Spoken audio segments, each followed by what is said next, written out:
Hello friends, कसे आहात? आज मी बनवते कांदा पात.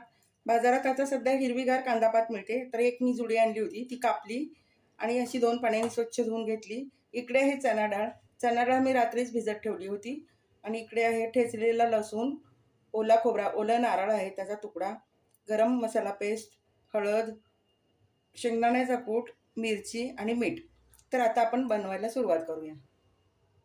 इकडे मी पॅनमध्ये तेल गरम करायला ठेवलेलं आहे. तेल गरम झालेलं आहे. तर आता आपण फोडणी मारूया. लसूण आणि मिरची एकत्र घालूया. चांगलं तळून घेऊया. आता मिरची आणि लसूण तळून झालेलं आहे. घालूया चण्याची डाळ.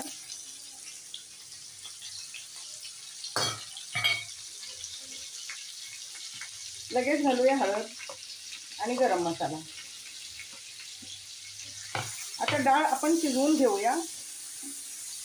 हे बघा किती छान दिसते डाळ, कलरही छान आलेला आहे. आणि या पद्धतीने भाजी खूप छान लागते. आमच्या घरात कांद्याची भाजी सगळेजण आवडीने खातात. भाकरीसोबत खूप छान लागते. झाकण ठेवून 2 मिनिटं वाफ काढूया.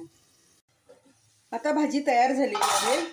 शेवटी घालूया शेंगदाण्याचा कूट आणि ओलं खोबरं. हे चांगलं परतून घेऊया आणि परत 1 मिनिटासाठी झाकण ठेवून भाजी तयार होईल.